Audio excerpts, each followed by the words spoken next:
Ready start. Karnataka विधानसभा चुनाव के लिए जारी अपने घोषणा पत्र में कांग्रेस ने प्रतिबंधित जिहादी संगठन पॉपुलर फ्रंट ऑफ इंडिया यानी पीएफआई की तुलना बजरंग दल से करते हुए उस पर पाबंदी लगाने की बात करके यही स्पष्ट किया कि वह अल्पसंख्यक तुष्टीकरण की राजनीति का मोह त्याग नहीं पा रही है।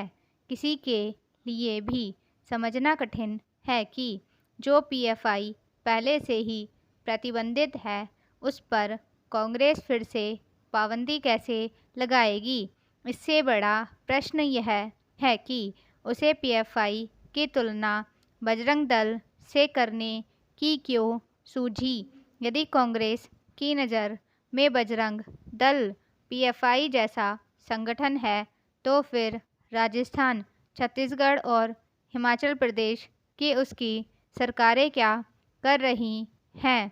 उन्होंने बजरंग दल पर प्रतिबंध क्यों नहीं लगाया। क्या कांग्रेस यह कहना चाहती है कि बजरंग दल कर्नाटक में तो प्रतिबंधित करने लायक है लेकिन हिमाचल, छत्तीसगढ़ और राजस्थान में नहीं। राष्ट्रीय स्वयं सेवक संघ से जुड़ाव रखने के कारण कांग्रेस को बजरंग दल से शिकायत हो सकती है लेकिन आखिर उसने उसे पीएफआई जैसा खतरनाक संगठन कैसे बता दिया। भले ही कांग्रेस ने यह समझा हो कि बजरंग दल को पीएफआई जैसा बताने से उसे चुनावी लाभ मिल जाएगा लेकिन उसे लेने के देने पड़ सकते हैं क्योंकि उसने बैठे ठाले भाजपा को एक मुद्दा थमा दिया है। उसने जाने अनजाने यह भी रेखांकित कर दिया कि वह पीएफआई की देश विरोधी हरकतों को बहुत कम करके आंक रही है। शायद उसने इससे अनजान रहना ही बेहतर समझा कि आतंकी गतिविधियों में लिप्त पीएफआई भारत को इस्लामिक देश बनाकर शरिया लागू करने के केवल सपने ही नहीं देख रहा था बल्कि उसे पूरा करने के लिए सक्रिय भी था। कांग्रेस या अन्य किसी राजनीतिक दल को बजरंग दल की रीति नीति से असहमति हो सकती है लेकिन इसके आधार पर वह उसे पीएफआई के बराबर नहीं खड़ा कर सकता। इसमें हर्ज नहीं कि कांग्रेस यह कहे कि वह कर्नाटक में सत्ता में आने पर नफरत फैलाने वाले संगठनों के खिलाफ कार्रवाई करेगी लेकिन आखिर उसे ऐसा कहते हुए बजरंग दल का खास तौर पर उल्लेख करने की क्या ज़रूरत पड़ गई। आखिर इसे इसके पीछे अल्पसंख्यक तुष्टीकरण की राजनीति नहीं तो और क्या है।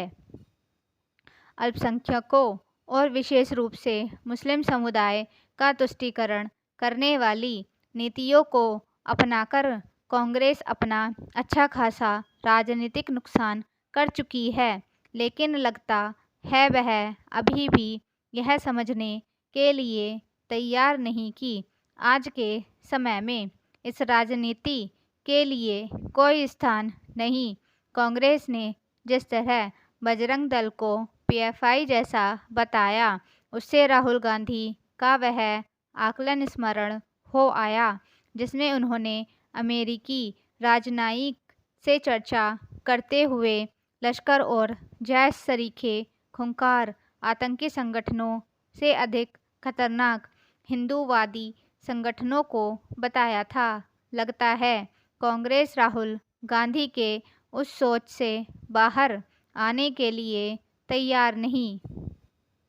कर्नाटक विधानसभा चुनाव के लिए अपना घोषणा पत्र जारी करते हुए भाजपा ने समान नागरिक संहिता के साथ एनआरसी यानी राष्ट्रीय नागरिकता रजिस्टर लागू करने का जो वादा किया वह इसलिए देश का ध्यान आकर्षित करने वाला है क्योंकि इन दोनों विषयों पर पहले ही व्यापक बहस हो चुकी है और अभी तक किसी नतीजे पर नहीं पहुंचा जा सका है।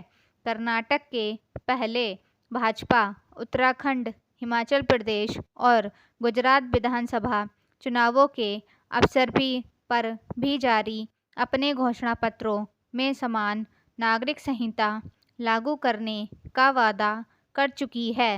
इन तीनों राज्यों में से वह उत्तराखंड और गुजरात में जीत हासिल करने में सफल रही, लेकिन अभी कहीं पर भी समान नागरिक संहिता की दिशा में कोई उल्लेखनीय प्रगति नहीं हो सकी है। अभी तक न तो उत्तराखंड और न ही गुजरात सरकार प्रस्तावित समान नागरिक संहिता का मसौदा प्रस्तुत कर सकी है। समान नागरिक संहिता लागू करना भाजपा का पुराना संकल्प है, लेकिन उसे पूरा करने के मामले में अभी तक न तो केंद्र सरकार के स्तर पर कोई ठोस पहल हुई है और न ही भाजपा शासित राज्य सरकारों की ओर से। यदि केंद्रीय सत्ता संघ भाजपा शासित राज्य सरकारें समान नागरिक संहिता को लेकर वास्तव में संकल्पबद्ध हैं तो उन्हें इस दिशा में आगे बढ़ते हुए दिखना चाहिए। अच्छा तो यह होता कि अब तक समान नागरिक संहिता को लेकर कोई मसौदा देश की जनता के विचारार्थ पेश कर दिया जाता।